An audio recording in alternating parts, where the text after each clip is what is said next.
Республикада егемендіктің жариялануы.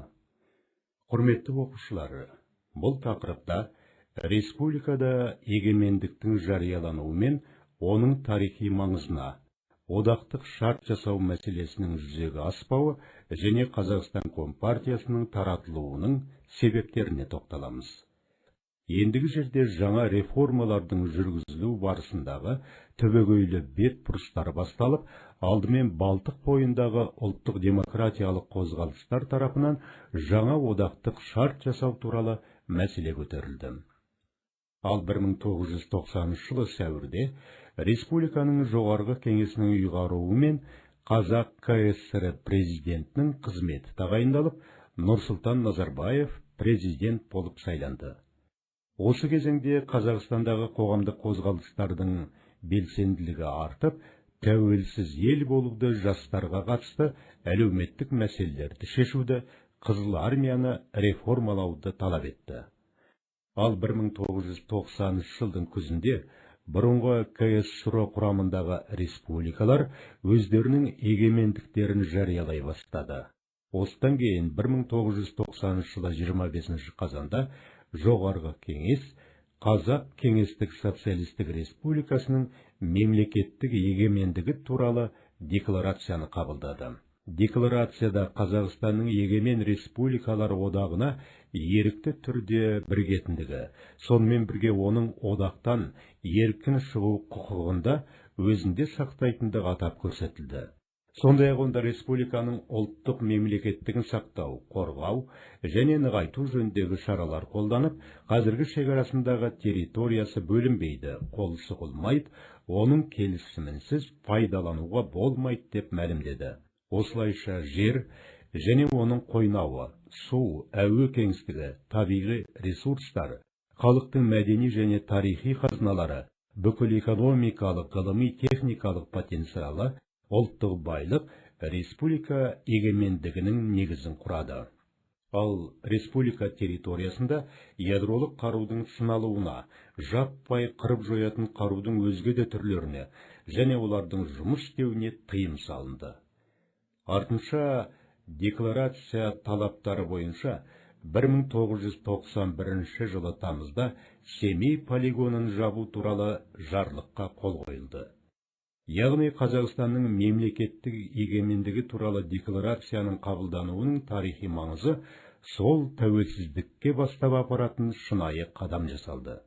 Сондықтан Қазақстан президенті Қазақ КСР-нің қауіпсіздік кеңесін құру, одақтық бағыныстағы мемлекеттік кәсіпорындар мен ұйымдарды Қазақстан үкіметінің құзырына беру туралы, Қазақ КСР-нің алтын және алмас қорын құру жөнінде, Қазақ КСР-нің сыртқы экономикалық қызметінің тәуелсіздігін қамтамасыз ету жөніндегі жарлықтары шықты. Сондай-ақ КСР-нің іргесінің шайқала бастауы 1986 жылғы Алматыдағы желтоқсан оқиғаларынан бастау алып, 1988-1989 жылдары Балтық бойындағы республикаларында жалғасып, КСР-дан шығу туралы талаптар қойыла бастады. Осындай оқиғалардың етек алуы жаңа одақтық шарт жасау мәселесіне әкелді. Қазақстанда жаңа одақтық шарттың жасалуына қосылатындығы туралы шешім қабылданды. Осы шартқа қол қоюға 3 күн қалғанда мемлекеттік төңкеріс жасалып, өздерін кеңес басшылығы деп атағандар КСР-ны қайта қалпына келтіруді мақсат етіп қоюы, тарих беттерінде тамыз бүлігі деген атпен қалды. Осылайша мемлекеттік төңкеріс жасауға ұмтылған төтенше жағдайлар жөніндегі мемлекеттік комитеттің әрекеті егемендікке бет алған Қазақстанға да өз әсерін тигізді. Сондықтан 1991 жылы 20 тамыз күні Назарбаев Қазақстан халқына арнап төтенше жағдай жариялау елдің негізгі заңына сәйкес емес. Сондықтан да заңды күші жоқ жарлықтар республикалардың мемлекеттік егемендік туралы декларацияларын аяққа басу болып табылады деп атап көрсеткен мәлімдеме жасады.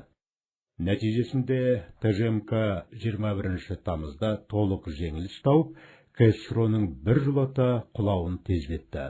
Ал осыдан кейін жаңа одақтық шарт жасаудың қажеті болмай қалды. Сонымен, мемлекеттік төңкеріс әрекетінің сәтсіздікке ұшырауы КОКП-ның күйреуіне әкеп соқты. Сондықтан 1991 жылы тамыздың 23-інде Назарбаев КОКП-ның орталық комитеті саяси бюросының құрамынан шығатыны жөнінде мәлімдеді. Онда КОКП-ның өзінің орталық басшылығы арқылы халықтың алдындағы абыройынан айырылды дей келіп, бір тұтас құрылым ретінде ол енді жоқ. Біздің орталық комитетте Қазақстан Компартиясы да бұрынғы күйінде бұдан былай қала алмайды деп көрсетті.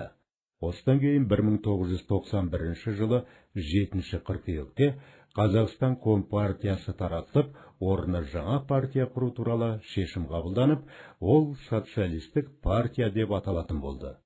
Яғни коммунистік идеяны еңбекші бұқараның санасына енгізіп, топқа бөлінбейтін қоғам құратынын насихаттаған Кеңес одағының коммунистік партиясы бір жолата ыдырады.